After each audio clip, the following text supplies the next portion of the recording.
Hello, world. My name is Michael G. Nastos, reporting WDEE TV news for this Wednesday, May 21st, 2014. Our top story: after winning a lawsuit against the City of Ann Arbor, downtown barbershop owner Bob Dascola is officially a candidate in the 3rd Ward race for City Council. U.S. District Judge Lawrence Zatkoff ruled on Tuesday the city had no legal jurisdiction for keeping Dascola off the August 5th primary ballot. Dascola will now compete against fellow Democrats Julie Grand and Sam McMullen for the open seat being vacated by Christopher Taylor, who is running for mayor. The judge agreed with Dascola that the eligibility requirements in the city charter that the city claimed Dascola didn't meet actually were deemed unconstitutional by the federal courts back in the 1970s and thus no longer applied. Dascola and his attorney Tom Weider filed a lawsuit in late March challenging the city charter's eligibility requirements, which state that someone running for office must be a resident of the ward in which they're running for a year before being elected, and that one must be a registered voter of the city for a year before being elected. Though he grew up in Ann Arbor, Dascola moved away and lived in Grass Lake for some time, but he has worked downtown on State Street for many years and says he has been living with his fiancée on Baldwin Avenue for the last year and a half. Either way, Dascola and Weider argued none of that mattered because the city's residency requirements were struck down decades ago. The judge agreed with them, stating that the city is permanently enjoined from enforcing the provisions of the city charter that were declared unconstitutional in the 1970s. Following the ruling, the city is now temporarily without residency requirements for running for office in the city. City officials will have to craft new requirements and put them on the ballot for voter approval to be written into the city charter. More news coming up.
Jasmine's Voice was created in 2012 by David Archer and his wife Melissa. The nonprofit organization was set up in the state of Michigan to raise money for iPads for nonverbal autistic children in Lenawee, Washtenaw, and Jackson counties. The Archers were inspired by their daughter, Jasmine, a 13-year-old nonverbal autistic girl who uses an iPad to help her learn and communicate.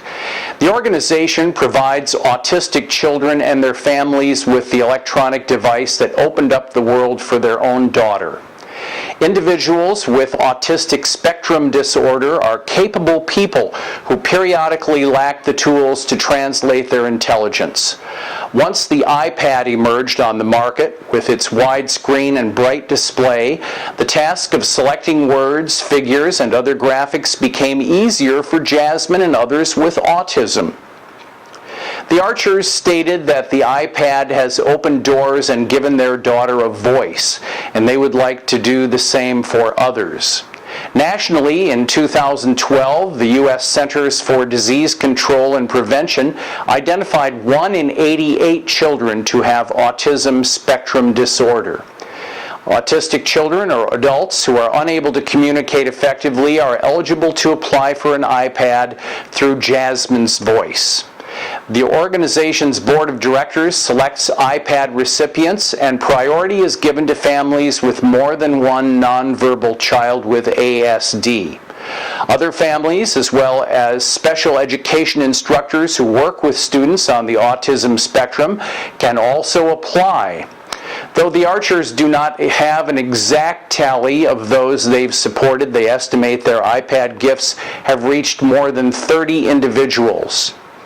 Terry Pardee, Associate Professor of Psychology at Spring Arbor University, said autistic children feel less anxiety when dealing with a machine instead of a person, which allows them to learn more effectively. As the director of the university's Center for Autism Spectrum Enrichment, Pardee uses behavioral modification apps and other programs for children with high-functioning autism. From her experience with an iPad, the efficacy of the device is apparent. The iPads are purchased with money collected from just 2 major fundraisers during the year. On Sunday, June 22nd, Jasmine will indulge her need for speed during the organization's inaugural motorcycle ride and continue the effort to give others a voice. Coming up, a story about Jeff Daniels on WDEE TV.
Celebrated actor Jeff Daniels has starred in movies such as Dumb and Dumber, Speed, and many others.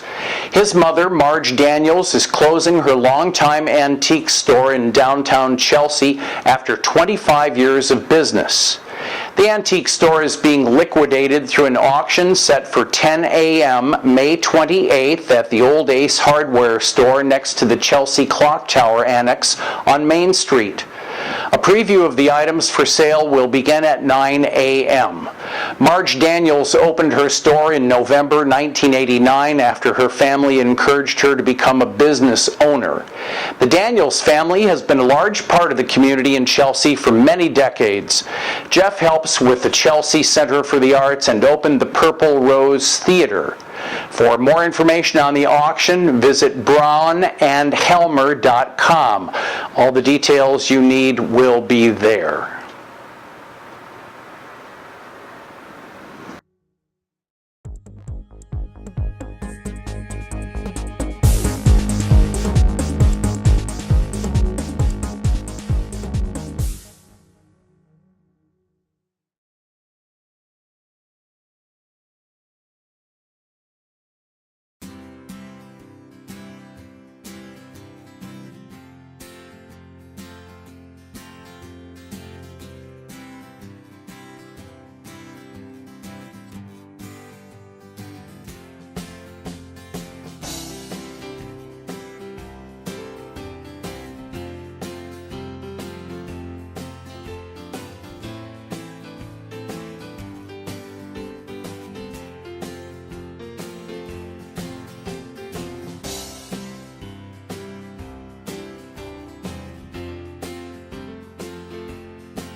With hundreds of convicted felons returning to Washtenaw County each year after paying their dues for crimes ranging from vandalism to homicide, it's prudent to think about how these men and women can make a successful re-entry into the community. One frequent barrier to that re-entry is a single question on most job applications: have you ever been convicted of a felony? The Ann Arbor City Council, reasoning that such a question throws up a mental barrier for both applicants and those doing the hiring, recently voted to eliminate the question for potential city employees. The city follows in the footsteps of many other municipalities across the state and in Washtenaw County. Among those who have already eliminated such questions from their hiring processes are Washtenaw County, the City of Ypsilanti, and Ypsilanti Township.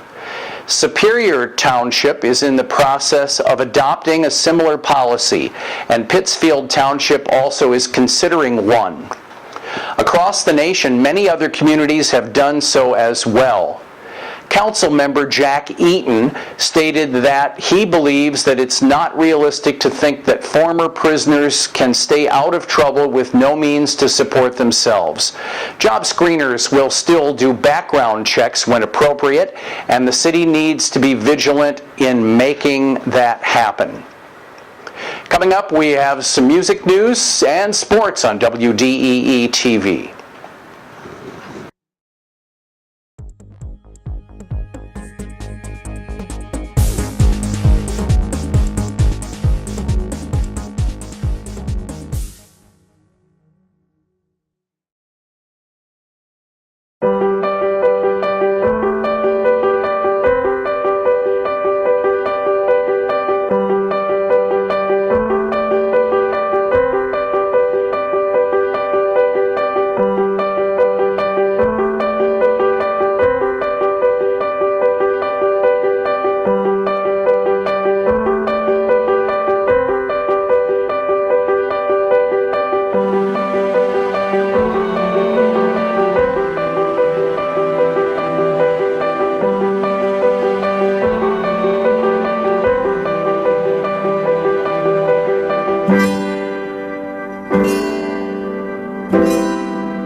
Jeff Gaynor is a school teacher working in the Ann Arbor public school system in social studies, math, and English language arts.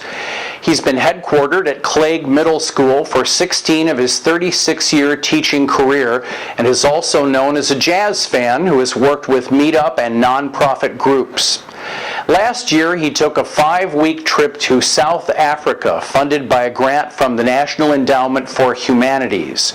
24 teachers from around the country were selected from 200 applicants, led by Professor Richard Corby at the University of Arkansas. They collectively learned about South Africa's culture, history, and politics, both pre- and post-apartheid, from Botha to Mandela and beyond.